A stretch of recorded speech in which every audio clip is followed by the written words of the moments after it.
Welcome to another episode of The Learning Curve. I am your host, Julia McLeod. Before we begin, please join me in prayer.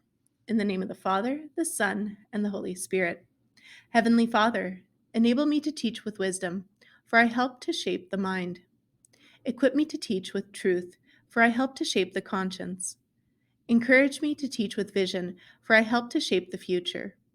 Empower me to teach with love, for I help to shape the world. Amen.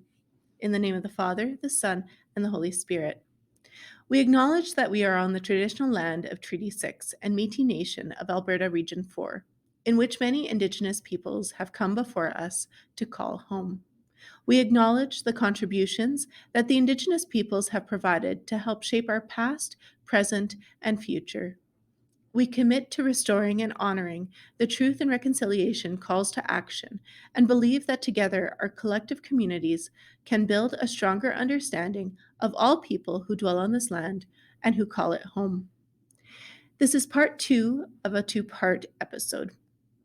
Today we will hear from Maria Greshik, a grade 6 teacher at Bishop Saverin School, who has embraced teacher clarity this year in her classroom. The episode's title is A School-Wide Approach to Assessment. In part 1, we heard from Nicole Tomlinson, the principal at Bishop Saverin School, on how this initiative came to be. The agenda for the episode today will center mainly around Maria's interview. Her interview will be split with a segment by Deputy Superintendent Tim Cusack, where he will present an outdated assessment practice and offer us a solution to move forward. That's the plan for today. Let's jump in.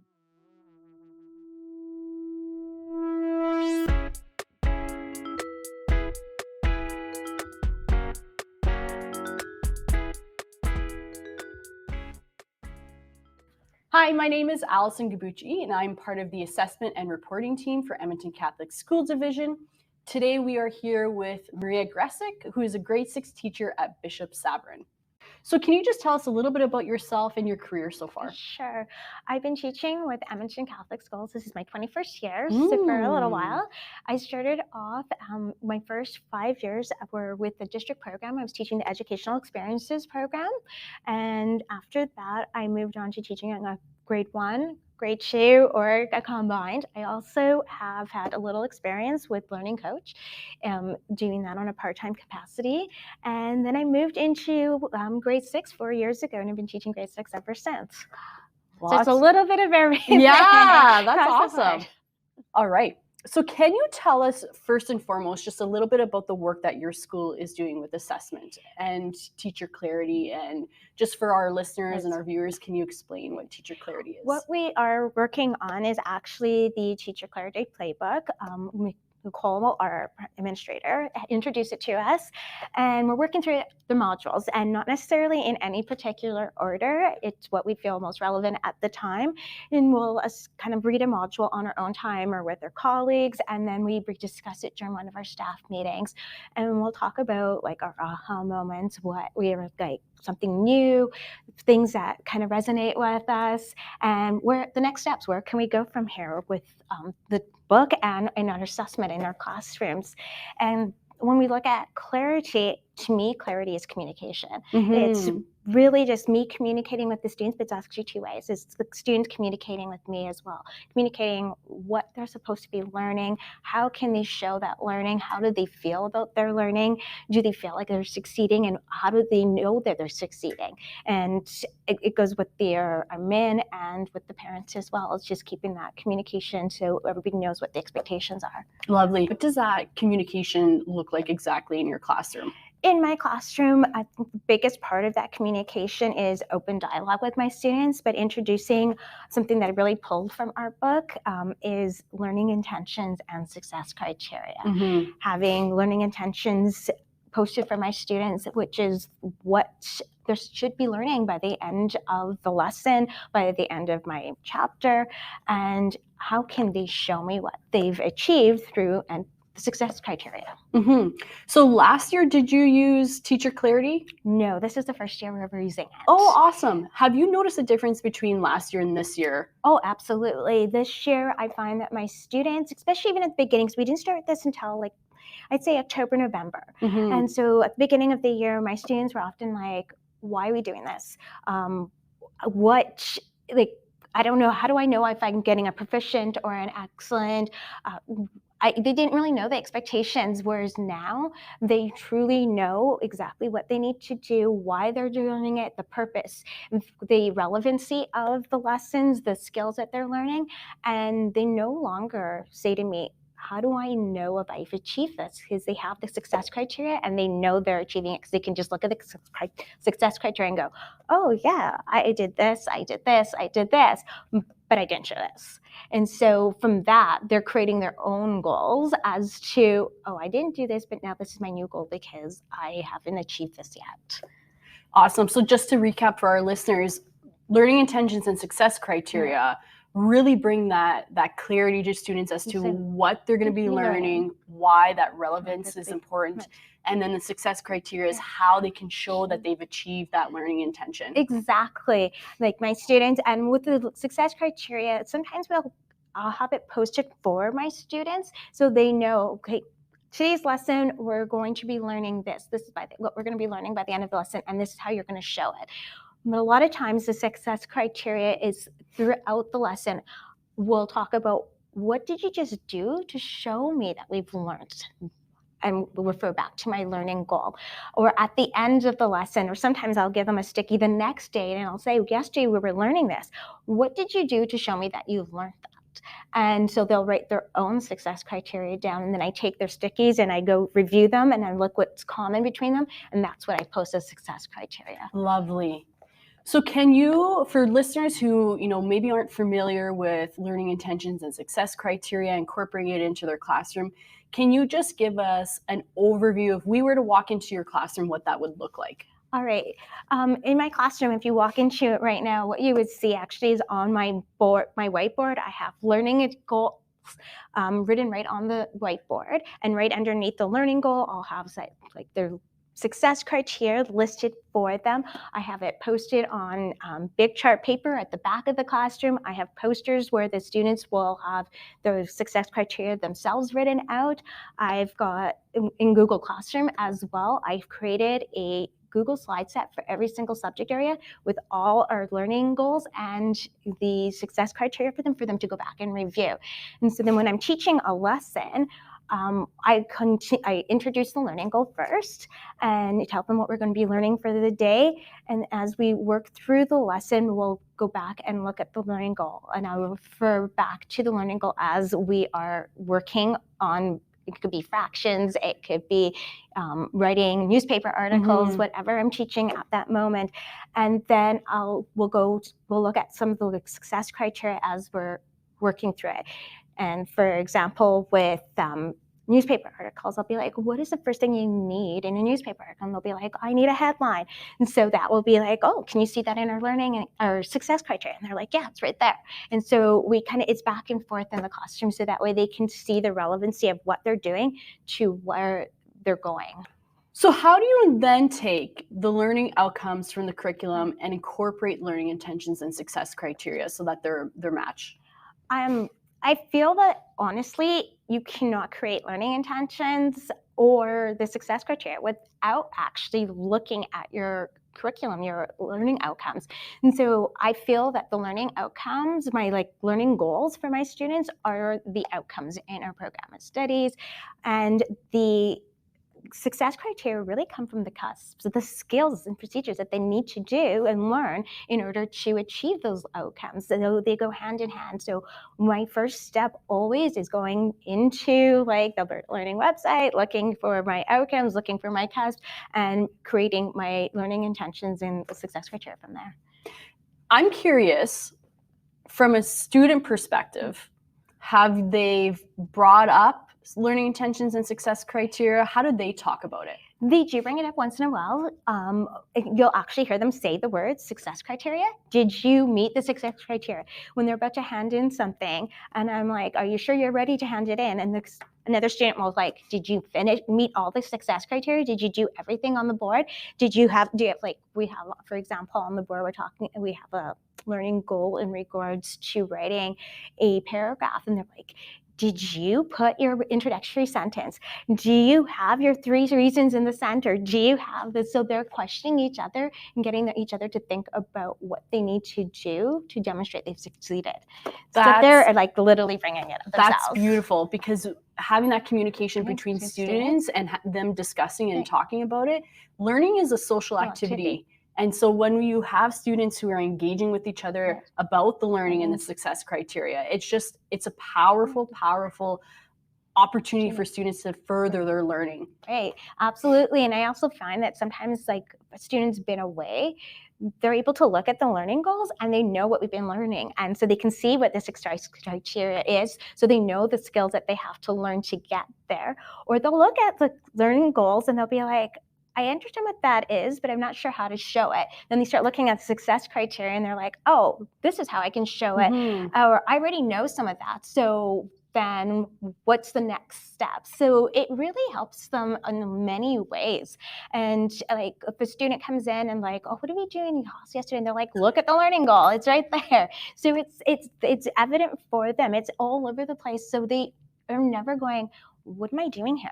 Like they always have it. It's a very evident for them, and it makes it, I feel it's really motivated my students, and they know and understand where they're going and they want to achieve, and it's easier for them to achieve when they know what is expected. And not only they know and understand what the goal is, but then they know how to get to that goal as well. Exactly. And so, and that's why they're setting their own little goals, is because they're able to achieve certain parts of the success criteria.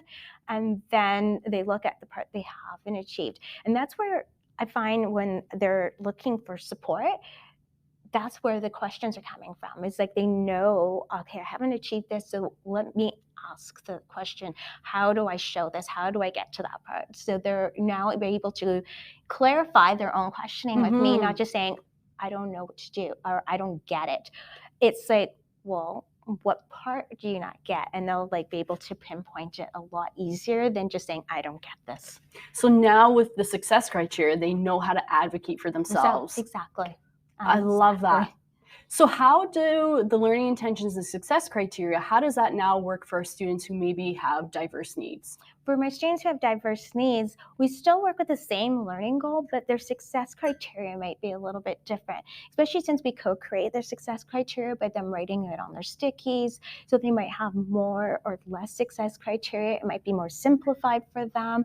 And so with them also who have diverse needs, I find that they really need a clear expectation of what they're learning, and this clarifies it for them. And so they're able to take those steps to, again, advocate for themselves a little bit more. They're now with the success criteria being a little bit more reduced, they're feeling like they can actually accomplish it. So I'm feeling a greater growth in self-esteem or confidence because they now feel like they can get there because the steps are tailored to them. And they're experiencing that success. Yes. Oh, I love that. With the learning intentions and success criteria that you're doing with your students, you're doing great work with them. Has that translated to parent communication? Yes, because with my parents, they also can see the Google Classroom, so they can see what we're learning in class and how their child needs, like what are the skills a child should possess to get to those learning intentions. But this also, like, a lot of times our parents don't understand what we're doing in class. They might know, oh, we're learning about like newspaper articles, but they're not sure of this. What does that entail? And with now having the success criteria there, they too understand what their child is learning, and it builds a better partnership. So when I'm giving them feedback, they understand how the feedback is connected to what they're learning, and they can support their child better because they know the individual skills the child's now going to have to show the learning. And so they can sit down with their child and like, oh, you understand this, but you're not understanding this part. So they can work with their child at a better level than they were able to before, because they would be like the students, I don't know how to do this. And now they have that better understanding of that. I love that you said that communication has opened up for parents now, because they now understand what is actually going on in the classroom. That is amazing. And what about admin? Has that helped? Well, with our men, they too have a better understanding of what we're doing in our classroom, and I'm able to communicate with my men better where I'm seeing successes, where I'm seeing maybe a little bit of a pitfall, where skills may have been missed because of COVID or various reasons. And so I can better communicate that with my men, and they can at that point be able to offer me the support that I need versus more generalized support. We can target the support for our students better this way. Awesome. So I just really want to kind of jump back to our success criteria. And I know you've mentioned co-creating success criteria Yes. with your students. For teachers who maybe haven't done it yet or a little bit hesitant to do it, can you just walk us through how you create that with students? Sure. So, for example, I'll use conventions, and it's kind of one of the ones that we did co-create. What I did is in class, we talked about conventions, things that like which end punctuation, capitalizing the word I, various different things that we need to see in their work. And it all started with what I did is I put their daily journal. I was not, I was going through their daily journal, and I placed dots in their journal, and I placed green dots for things that they were doing well, like capitalizing the first letter of the first word in a paragraph for correct punctuation, and green orange dots where something was missed, like an apostrophe, a comma, or not capitalizing the word I. And I didn't say anything to them. I absolutely said nothing. And at that point, I said to the students, "Why do you think I'm putting these dots?" And they're like, they looked at their books, and they're like, things were doing well and things were not. And I'm like, okay, so talk to me about this. Tell me, what are you noticing? And that's when they started telling me their observations. Well, I put capitals here. I missed a punctuation. And so from there, I said, okay, so then when you're writing, what do you need to do? And how do I know that you have incorporated conventions? And so they started telling me, well, I have to have end punctuation. That's success criteria. I need to have a capital at the beginning of my sentences. That's our success criteria. And that's how we built the success criteria from there. What? Are we still doing that? Mad minutes?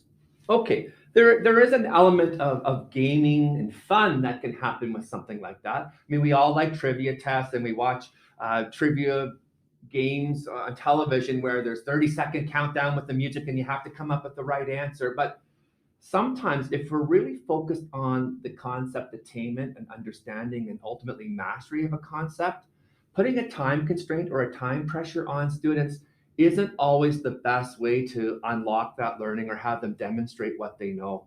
Sometimes it's simply more time required. When we think of the considerations that we give kids provincially for like a PAT or diploma exam, we add extra time. Why? Simply to give students a reasonable amount of time to demonstrate what they know. Not all students are going to be able to demonstrate in 1 minute their conceptual understanding of a math concept or outcome. That might need a couple of minutes. That race, that rush, it sometimes, as much as we like to believe, as it sharpens the saw, sharpens their ability and their skill, it does cause stress and anxiety, and maybe the students aren't feeling that they're able to demonstrate truly what they know. So they're not on top of their best game, so to speak. So although there are times and place to leverage a closer time frame for a task, let's consider using those sparingly. I don't know. What do you think? You know, when you're just incorporating this into your classroom, it's comfortable to want to create that success criteria first as a teacher, and then until you're comfortable with doing that on your own, then you can incorporate it with your students. But it's definitely not a jump right into it and get it all. It's definitely, you have to take it slow, take it in steps, especially when you're just starting, because it can become overwhelming and you're like, where do I start? I started with just one subject, which was like my language arts, something I felt a little bit more comfortable, and I felt it was a lot easier to come up with that success criteria. And from there, I like one lesson was come up with the learning intention, and from there, the success criteria. So it was a very slow process. Now I've gone to a point where I just think in learning intentions and success criteria becomes like natural after a while. It's like a second language. It is. Completely. I'll be like lying there in like it kind of like just relaxing in the evening, and I'm going, oh, learning intention for this. What is it? What's the success criteria? So I love that you mentioned that you took it slow. Yep. I think as teachers we want our students to succeed, and when we try something new, we're so eager to jump into Lunge it. everything. But it's take it slow and Totally. steady. And I love that you said that you use one subject, or you started with one subject and you went from there. Exactly. And find with working with one subject that I'm more confident with, one subject that I like really know well, made it easier to slowly be able to bring it into the next subject. And also this way I found that like I can start going cross-curricular in subjects like social and language arts, where some of the skills are similar that you are can show me where you're writing a paragraph when it comes for your debate. So the skills are coming from both subject areas. So then I can start building upon it, and they can see how this is relevant across all areas and it interconnects. I'll bring up math in when they're doing art, and the kids will be like, math and art? And I'm like, yes, well, remember our success criteria, remember our learning intention, what we're doing. This is part of it. This is an example of it. And they're like, so it makes a better connection for them that way too. Bringing in relevance and the connections to the students, it further deepens their learning and their understanding. Yes. Again, we've talked a lot about incorporating learning intentions and success criteria into our teaching practices and how students are able to achieve the learning intention. I'm curious to hear how you incorporate feedback into this process. All right. When I'm giving students feedback, it actually, with the fact that I have the success criteria for the students laid out, I'm able to give them more individualized feedback. I'm able to give them feedback that is more meaningful for them because they know exactly where it's coming from. And so when, for example, one of my students is writing, we noticed that when we're looking at the convention, something he was not doing was, or actually what he was doing was putting a capital letter I everywhere. So it was in the middle of words when the word I is just being used. So we started talking about that because it was part of our learning intentions. And I said, you're doing really well with this part and this part, but the word I. And so that became now a goal for him. He created his own goal based off of that feedback I was able to give him when we related it directly to that success criteria. And so that's very helpful for the students. The students were able to then go back when I'm giving them feedback on further newspaper articles. Again, we came up with what is the learning of the success criteria. And I can go back to the students and I can say, well, you met this piece, you met this piece, but this is what you are missing. And so they're able to then take that back and know exactly how they can correct their own work, the next steps for them to correct their own work, the goals that they can create for themselves. And this is another one of the things why I love success criteria, is because it provides obviously clarity for the student, but it provides clarity for the teacher as to what they need to look at in order to provide feedback. It's just an easier process to be like, oh, the student can do this and the student is missing this. I know exactly what I need to. Precisely. And I find that before doing success criteria, I found that when I was giving them an assessment, I would mark it, okay, they got this and move on. Now I'm really thinking about what the responses are, what they're doing, and where the errors might be, where the areas of struggle, and those areas of struggle then become new learning intentions with their own success criteria. So it gives me the next steps often. So I can kind of build on my own teaching, my own, like what my own lessons are going to be. It might show me that I don't need to go to this next step because everybody understands this really easy already. So I can take it to a higher level. And so it helps me go reflect on what their students are learning, on my teaching, and how I need to either go back or go forward. And it provides me direction.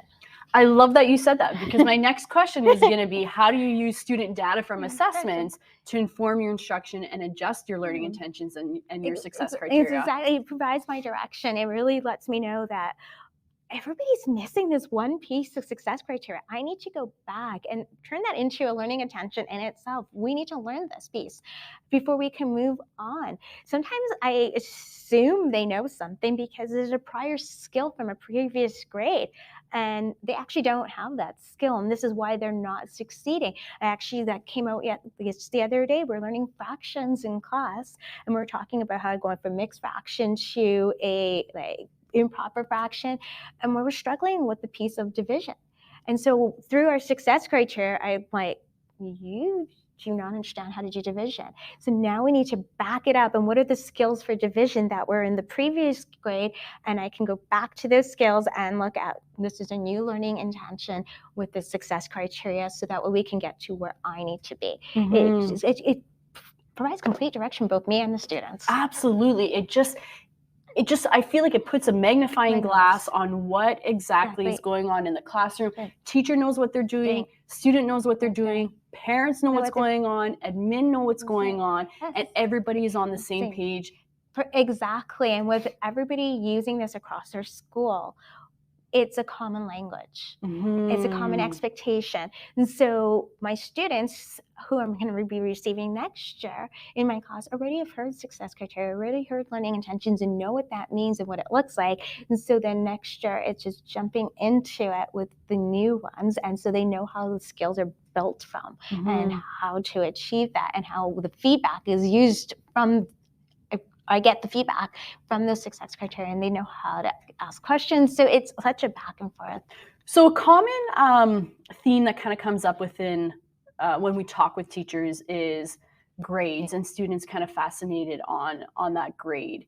So how have you kind of approached that, or have you dealt with that? I have dealt with it. I found that towards the beginning of the school year, when we were not using learning intentions and success criteria, students were very focused on, well, is this a proficient? Is this an excellent? How do I get to a proficient? What does that look like? And now that we have success criteria, we're kind of moving away from talking about the grade itself and the skills that they need to show, what they need to do to show that they've learned the goal, met the goal. And so when we're in class, we'll talk about, well, we'll look at the success criteria. Have you done this? Have you shown me that you have a headline? Yes. Have you shown me you have like a body? Yes. Did you incorporate your quote into your newspaper?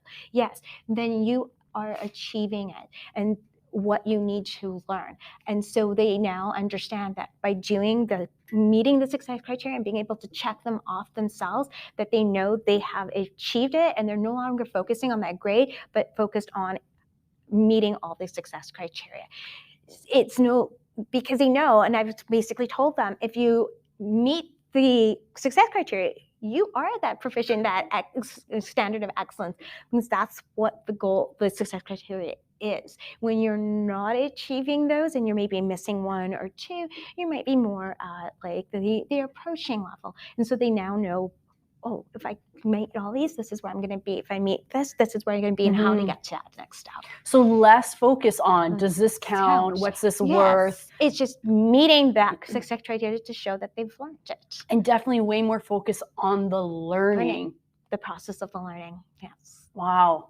You talk about incoming students having that knowledge of success criteria and learning intentions already. I just want to kind of dive into, how has that collaborative process with your colleagues helped? How does that look, and how does that work?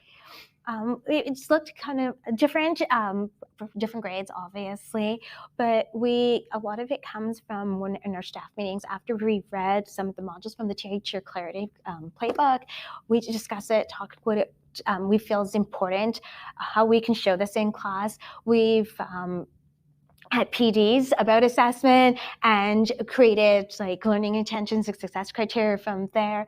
So it's really just opened up that communication between ourselves and our colleagues, our grade partners, and sitting together when we're planning and coming up with what are your next steps, and just having that open dialogue within our colleagues. Because we know when teachers collaborate, students win. So before we go, Maria, I just wanted to quickly ask you, because I know there's going to be listeners who are wondering this. Have there been challenges with incorporating teacher clarity? I don't know if it's really challenges, or more of the feeling that when you're introduced something new, it's always like, oh my gosh, it's another thing I have to do. It's overwhelming. It's another one of these things that we're being asked to incorporate in our daily lives. And so I feel it's just something you kind of have to go out there and do. Take it slow. It's really focus on one area at a time. I think that is the biggest, I guess, comeback that I came from it, is that you don't have to start and do it across everywhere. And the challenge is actually just like taking it slow and taking, not just jumping on the bandwagon, but just like looking at it and going, how can I slowly incorporate this? What is one thing I can do? What is one area that I feel I can help my students and myself so we can have a more meaningful lesson, something that can really help. And so it's not so much, I feel, as challenges versus just thinking about taking it slow.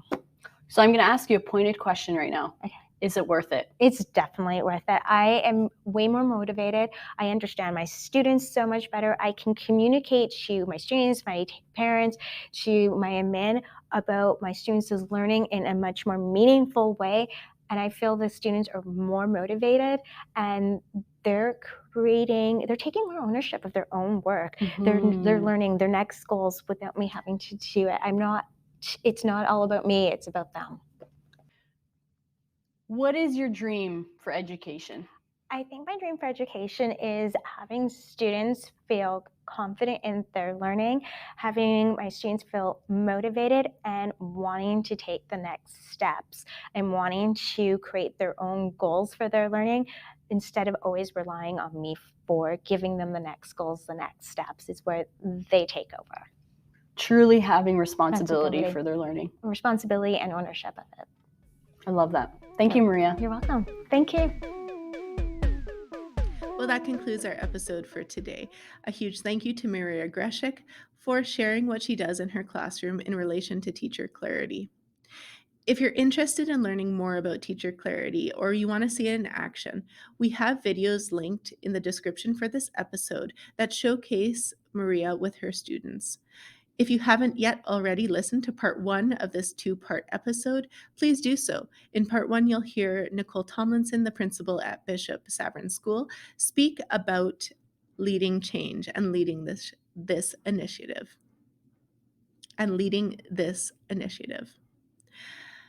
Thank you again to Tim Cusack for his segment. We're still doing that. And especially to you, our listeners. Thank you for your time and dedication in tuning in to The Learning Curve. We release episodes bi-weekly, and that schedule is set to continue throughout the summer months. So if you are on the beach, or you're at the lake, or whatever you're doing and you need something to listen to, please tune into our channel.